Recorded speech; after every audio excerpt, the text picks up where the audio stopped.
Peyton Ramirez stood at the edge of the grand marble ballroom, her heart pounding in rhythm with the murmur of the crowd. At 23, she was one of the youngest to attend the annual Ramirez Family Gala, an event where business deals were whispered behind glittering chandeliers and reputations forged in silence. Tonight, she wasn't just a guest, she was determined to stake her claim in the company her family had built for generations. Draped in a sleek navy dress that contrasted sharply with her dark curls, Peyton's sharp eyes scanned the room, soaking in the faces of power and privilege. This was her moment to step forward. Across the room, Victor Ramirez, her uncle and longtime head of the family enterprise, watched her with thinly veiled disdain. He was a tall man with an austere presence, his silver-streaked hair as rigid as his stance. He had never seen Peyton as anything more than a naive girl playing at business. To Victor, her suggestions were reckless, her ambition unwarranted. His smirk told her he believed this night would prove her unworthy, yet Peyton refused to be dismissed so easily. The tension between them was electric when Victor's voice cut through the room at the gala's peak. He accused Peyton of leaking sensitive documents to a rival company, his words sharp and public, slicing through the murmurs like a blade. Gasps echoed, eyes turned, and whispers bloomed into outright condemnation. Peyton's face burned with humiliation, her protests drowned out by Victor's confident accusations. The family's trust, her place, vanished in that moment. As the crowd pressed in with judgmental stares, Peyton realized she had become an outcast. With a mixture of shock and bitter resolve, she slipped through the crowd and vanished into the night, leaving behind everything she had once believed in. The days that followed the gala were a blur of whispers and cold shoulders. Peyton found herself shut out, not only from the family but from the very business she had dreamed of shaping. The Ramirez name, once a source of pride, felt like a heavy chain wrapped around her identity and future, a chain that Victor had tightened with his accusations.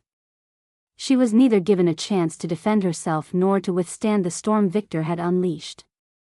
The scandal was swift and brutal, and the decision of the family was final: Peyton was disowned. For a while, she lingered in the shadow of the corporation's towering success, watching from afar as the company she loved began to show cracks under Victor's iron-fisted control. The man who had dismissed her capabilities was now struggling to keep the business afloat. Under his cold and uncompromising reign, morale within the company plummeted. Loyal employees whispered about mismanagement and reckless decisions. The name Ramirez, once synonymous with innovation and growth, now elicited uncertainty in boardrooms and trading floors alike. Peyton, meanwhile, bore her exile in silence. In a small downtown apartment miles from the affluent neighborhoods of her childhood, she worked odd jobs to pay the bills, preserving her dignity while nursing a quiet fire of determination. Every evening, she pored over business journals and market reports, piecing together fragments of the company's current predicaments. Her phone was silent, no calls from the family, no messages of support. Yet, somehow, she refused to crumble. "What keeps you going?" her roommate, Tara, once asked during a rare moment of vulnerability. Peyton had paused, staring out the window as the city lights flickered like distant stars. "Hope. And the stubborn refusal to let someone else define me." In those months away from the glimmering ballrooms and polished offices, Peyton rebuilt herself. She learned to navigate fiercely competitive environments, developed new skills in digital marketing and strategic management, and surrounded herself with people who believed in her potential. She understood that the world outside the family business was vast and full of opportunities, even if the path she had wanted was blocked. Still, the sting of betrayal lingered. Back in the Ramirez orbit, the family tried to forget her. Victor paraded as the steadfast leader, steering the company through murky waters, even as cracks became visible to shareholders and analysts. Whispers began floating around. Could the family have been too quick to dismiss Peyton? The company's recent decline was no secret, and confidence in Victor's strategy was waning. Some executives quietly reached out to one another, questioning if a different direction was needed, though none dared speak openly without concrete leadership. Peyton paid close attention to these subtle shifts. She followed news releases, financial reports, and analyst reviews with a focused intensity. Each mention of the company's struggles was a reminder of what was lost, and what might still be salvaged. Beneath the sadness, a seed of hope was growing, the possibility that when the time was right, she would return, not as the young, underestimated girl, but as someone powerful enough to challenge her family's faltering grip. The business world can be unforgiving, yet Peyton noticed something else. People were beginning to question the status quo within the Ramirez circle. Conversations in hushed corners speculated whether Victor's ruthless tactics were sinking the company faster than any external competitor could. Whispers of leadership crisis and need for fresh vision became more common. The board's patience was wearing thin. Meanwhile, Peyton's transformation wasn't just professional. Living away from the gilded cage, she grew emotionally stronger, learning to hold her own worth without validation from her family name. But she was never far from the memory of that shameful night, nor the burning injustice that propelled her forward. The shame that once crushed her was now the fuel for her resolve. One evening, as Peyton closed her laptop after reviewing the latest quarterly report detailing revenue drops and shrinking market share, she whispered to herself, "I won't let this story end like this." It was a quiet proclamation, but it felt like a turning point.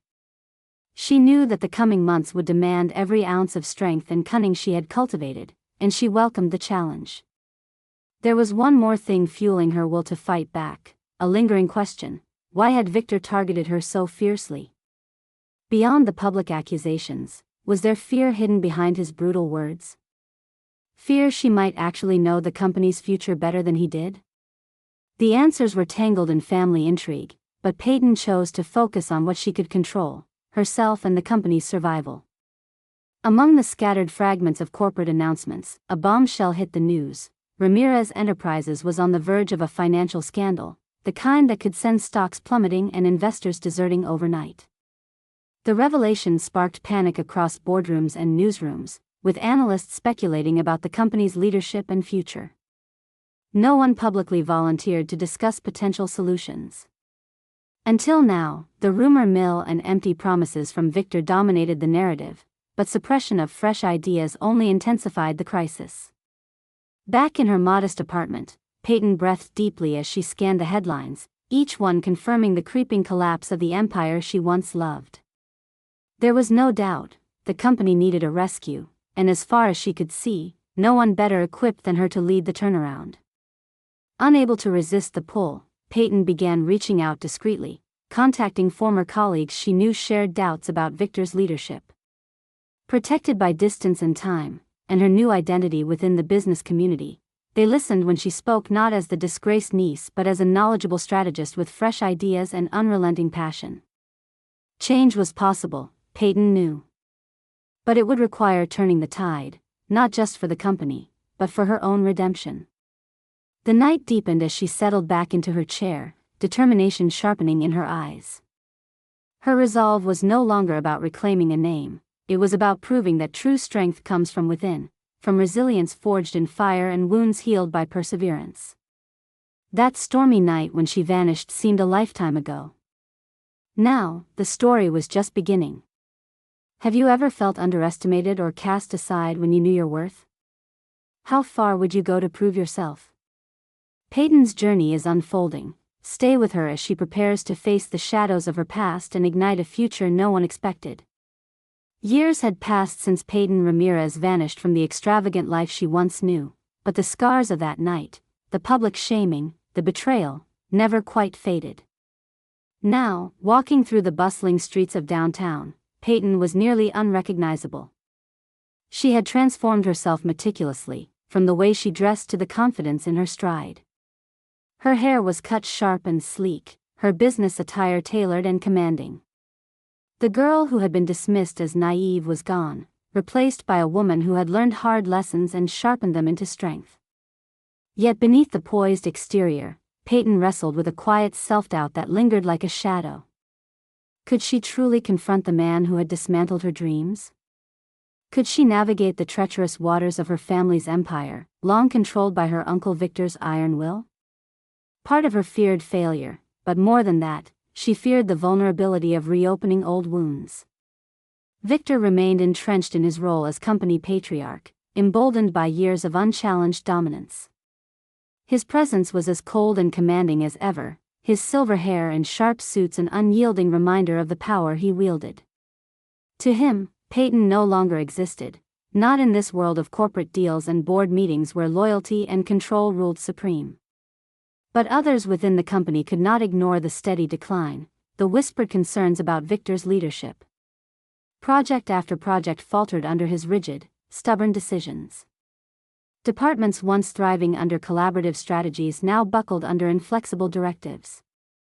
Loyal staff who dared voice disagreement faced quiet punishments, transfers to less desirable roles or dismissal under the guise of restructuring. As word spread about the company's financial instability, the atmosphere grew tense.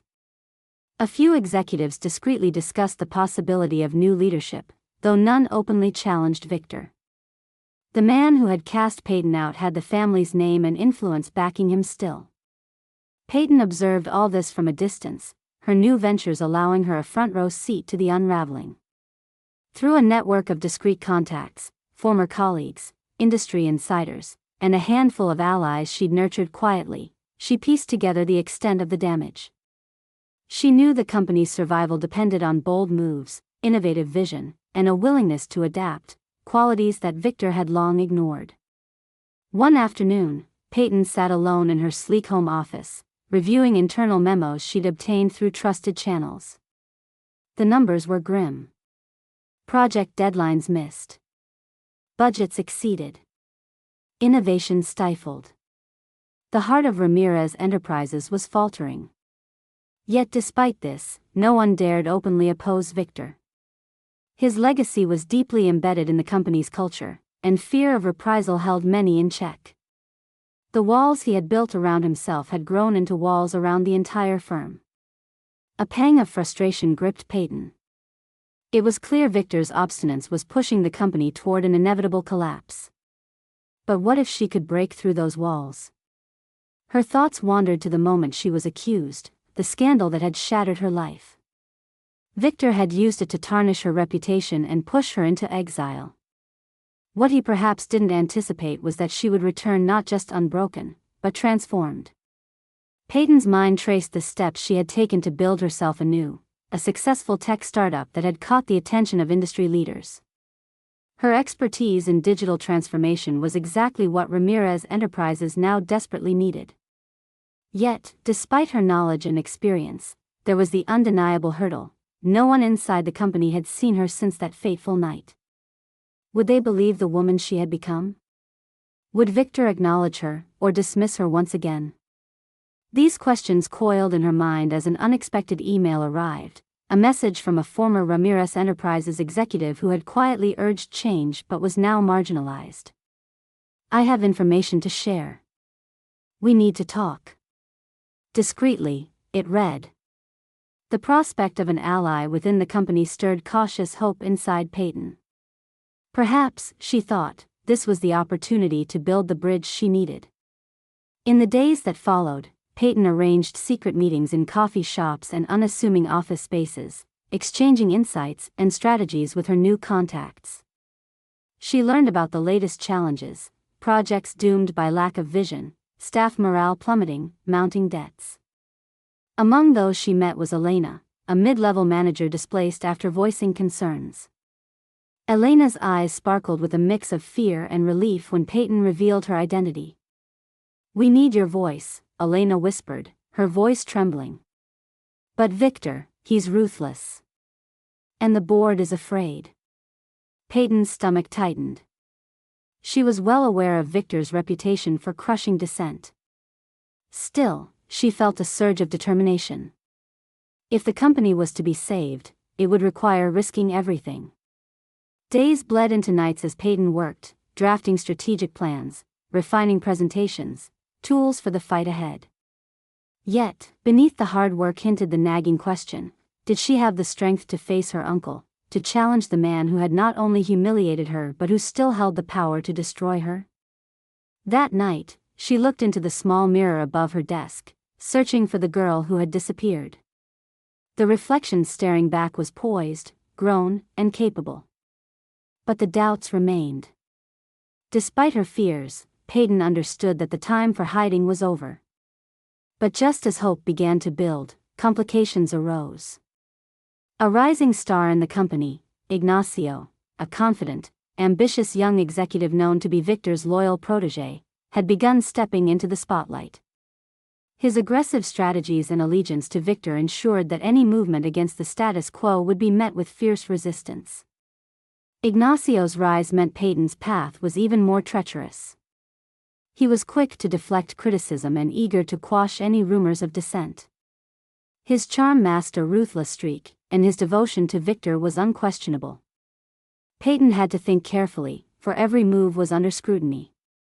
One misstep, and Victor's loyalists would dismiss her efforts as sabotage, or worse, expose her identity and force her back into exile.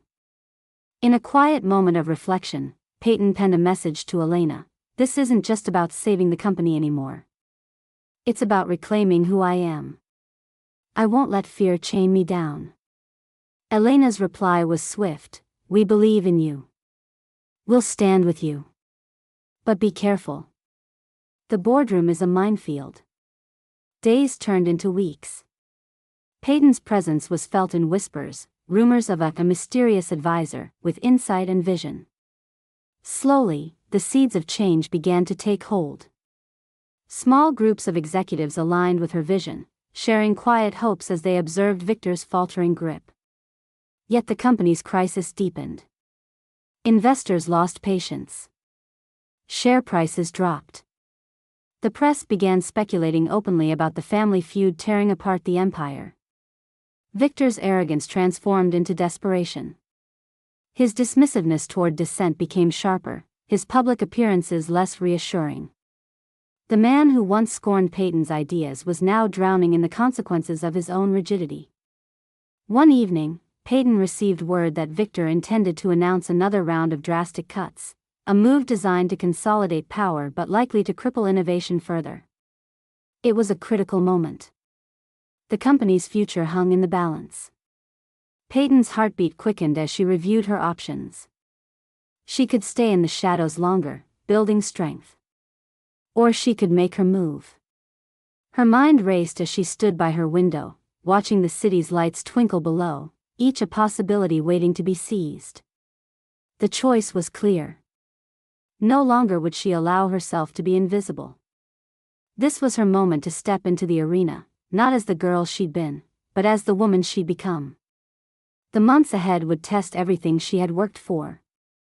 Failure seemed all too real, but so did hope. What would you risk to reclaim your place? To overturn the judgments that cast you out? Peyton's story reminds us all that the greatest battles are often within, and the strongest victories come from facing ourselves. Keep watching, because the next chapter will reveal whether resilience can truly topple control. The boardroom of Ramirez Enterprises gleamed with cold austerity, dull light reflecting off the polished mahogany table where Victor Ramirez sat like a king on his throne. Around him were his most loyal executives, their faces masks of loyalty and concern for the company's fortunes, but suspicion toward the whispered rumors of a mysterious figure quietly challenging the status quo. None dared speak of Peyton, not yet. The annual shareholders' meeting was underway, an event that stretched years of family loyalty and corporate politics into a tense ritual. Peyton, concealed by carefully chosen scarves and subtle changes to her appearance, stood outside the building in a nondescript coat, her heart pounding but her mind clear. This was the moment she had prepared for, discreetly, relentlessly, subtly. Inside, Petra, the company's CFO who had been quietly sympathetic to Peyton's cause, slid her a flash drive during the break, a lifeline of the company's true financial state and Victor's reckless overextensions. These documents revealed the dangerous truth. Not only was the company hemorrhaging money, but Victor had authorized risky acquisitions that threatened irreversible damage. It was clear, his leadership no longer just jeopardized profits, it imperiled the company's very existence. With this evidence in hand, Peyton slipped into the meeting room as the session reconvened. The room fell silent when she rose and pulled off her scarf, revealing the sharp gaze and familiar features no one had truly expected to see again. Gasps echoed through the room, fingers paused mid-gesture, a few startled murmurs broke the oppressive quiet. Victor's face hardened, his expression unreadable yet fierce. For years he had erased her existence, and yet here she was, standing unbowed, more formidable than anyone had imagined. "Peyton," he began, voice steady but edged with incredulity. "How do you think you can walk back in here after everything?" Peyton's voice was calm, resolute. "I'm here because this company needs saving. And I'm the only one willing and able to do it." She clicked the flash drive into the system, projecting charts and internal memos on the overhead screen, peeling back the layers of Victor's mismanagement for all to see. The room grew heavier with each disclosed truth: failed projects, unsustainable debts, and the reckless gamble of acquisitions made without board approval. Several executives exchanged looks, hesitation and shock mingled. Among them, Elena whispered to an ally, "This changes everything." Victor's defenses rose instantly. "This is an invasion of privacy, sabotage. Peyton has no right." "Right? I have every right, as a member of this family and someone who loves this company," Peyton interrupted. "More than that, I have experience. I've spent years learning what it takes to lead in today's world. And the company is drowning under your outdated methods." The tension was palpable. Loyalists to Victor bristled at her words, while others felt the first stirrings of hope. "I'm proposing a comprehensive plan to restructure leadership, inject innovation, and restore confidence among employees and investors," Peyton announced, her voice unwavering. "But it requires your support, all of you. We must come together." Victor's gaze flickered, a mixture of fury and reluctant respect. "You think you can take my place and turn this around? You were cast out for a reason." Peyton met his eyes evenly. "I was cast out because you were afraid. Fearful of change. But it's clear the company deserves better." The room erupted into murmurs. Some executives nodded subtly, others fought the impulse to align against her. Elena stood, voice steady, "I support Peyton's plan. We've seen the results of current leadership." One by one, others followed, emboldened by Peyton's clear vision and detailed knowledge. Victor's once unchallenged influence weakened beneath the rising tide of conviction. Outside, a security guard observed the unfolding drama through the glass, a moment of quiet revolution in a company long shackled by tradition and fear. At the meeting's close, Peyton extended an olive branch to the board. "Change is never easy. But it's necessary. For the company, for the employees, and for the Ramirez legacy." Victor stared at her, the fight draining from his posture, replaced by the weight of defeat. For the first time in years, the family patriarch stood exposed, his grip loosening. The aftermath was a whirlwind. News outlets caught wind of the internal upheaval. Headlines celebrated the return of a mysterious visionary, who might just save a faltering giant. Victor retreated into silence, his public statements growing rare and guarded. Peyton's return sparked debates not only about corporate strategy but about forgiveness, resilience, and the power of second chances. In quiet corners of the company, conversations shifted. Employees once fearful of speaking out now dared to hope. The atmosphere thawed, and cautious optimism took root. Victor's loyalists reeled, their influence waning as Peyton's coalition strengthened. Ignacio, the ambitious protégé, veered between anger and calculation, knowing that to resist was to lose, yet unwilling to concede quietly. For Peyton, this moment was bittersweet. The public vindication was gratifying, but the scars of the past still lingered. She knew the fight was far from over. As she stepped out into the crisp evening air, sunlight fading and city lights flickering on, Peyton allowed herself a brief exhale. The company was alive, but the challenges ahead loomed large. Could this fragile alliance hold? Would resistance from Victor's faction undermine the restructuring efforts? Peyton understood that the true battle was just beginning, not only for the company's future but for her own redemption and place within the family she once lost. She looked up at the towering skyline, a tapestry of light and shadow, and thought, "This is my fight. And I'm ready." What do you believe is the price of courage? The willingness to confront not only others but your own fears. Peyton's story reminds us that sometimes the bravest act is to step into the light when the past still hangs heavy. Stay with her as the final act unfolds, and the future of Ramirez Enterprises hangs in the balance. The weeks that followed Peyton's dramatic revelation in the boardroom were a whirlwind of change and confrontation. The battle lines within Ramirez Enterprises were drawn sharply between those who embraced her vision and the dwindling faction still loyal to Victor. But the momentum was unmistakable. A company that had teetered on the edge of collapse was beginning to steady under Peyton's strategic leadership. Peyton moved quickly to implement her plans. She assembled a team of innovative thinkers, many from within the company, others recruited from her own expanding network, who shared her passion for revitalizing the business. Together, they reevaluated every division, streamlined operations, and injected a fresh wave of creativity that had been dormant for years. Employees who had previously felt voiceless found new energy in Peyton's open leadership style. Meetings buzzed with ideas, collaboration replaced suspicion, and the air tingled with cautious hope. Elena, now reinstated to a senior position, beamed with renewed confidence, often sharing moments of gratitude with Peyton. "You didn't just save the company," she said quietly one afternoon. "You saved us."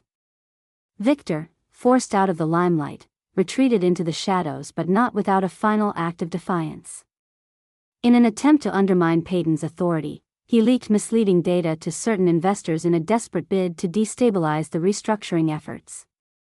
The move backfired spectacularly when Peyton's transparency won over the majority of shareholders, who appreciated her honesty and clear vision. Ignacio, Victor's protégé, faced a reckoning. His aggressive tactics and loyalty to outdated methods left him isolated. Even his closest allies began distancing themselves.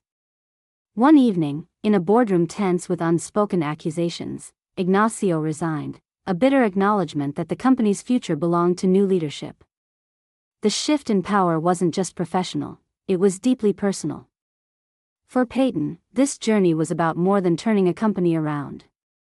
It was about reclaiming her identity, rewriting the narrative that had once cast her as a scapegoat.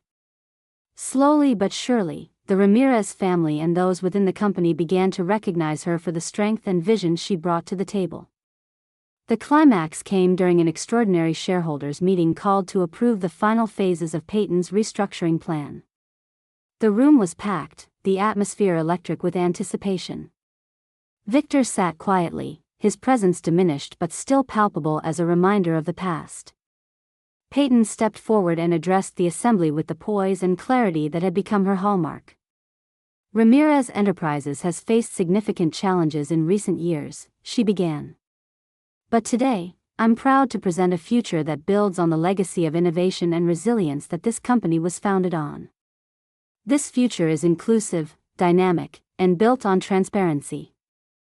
She laid out projections that were optimistic yet realistic, emphasizing strategic partnerships, investment in technology, and a renewed commitment to the company's core values. When she finished, silence filled the room. Then, one by one, shareholders rose in support. The votes poured in overwhelmingly to ratify her plan. Triumph shimmered across Peyton's face. This was the moment when years of hardship and determination crystallized into victory. Later, standing outside the corporate headquarters alongside Elena and other members of her team, Peyton allowed herself a rare moment of reflection. "We did it," Elena breathed. Peyton smiled softly. "We did. But it's just the beginning." That evening, the media hailed Peyton as the visionary who saved Ramirez Enterprises from its darkest hour. Interviews focused on her resilience, her ability to rise above betrayal, and her unwavering commitment.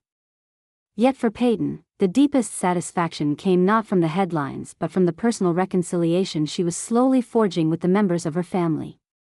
Conversations once filled with judgment and bitterness were giving way to cautious respect. The walls of estrangement were cracking. Victor, confronted with the undeniable truth of her success, reached out, tentatively, silently, acknowledging the woman he once pushed away had become a leader he could no longer ignore. It was a quiet, fragile peace, but a beginning toward healing. Peyton's journey underscored the power of perseverance, the importance of self-worth beyond the judgments of others, and the transformative strength of second chances. She had reclaimed not just her place in a company, but her identity and future. As she stood on the rooftop of the Ramirez Tower, city lights pulsing below, Peyton felt a profound sense of closure and possibility. She had weathered storms no one saw, faced fears that nearly broke her, and emerged, not unscathed, but undeniably whole. Strength isn't about never falling, she thought. It's about rising every time you do. What would you do if given a second chance to rewrite your story? If this story moved you, don't forget to subscribe and join us for more inspiring journeys of resilience and redemption. See you in our next story.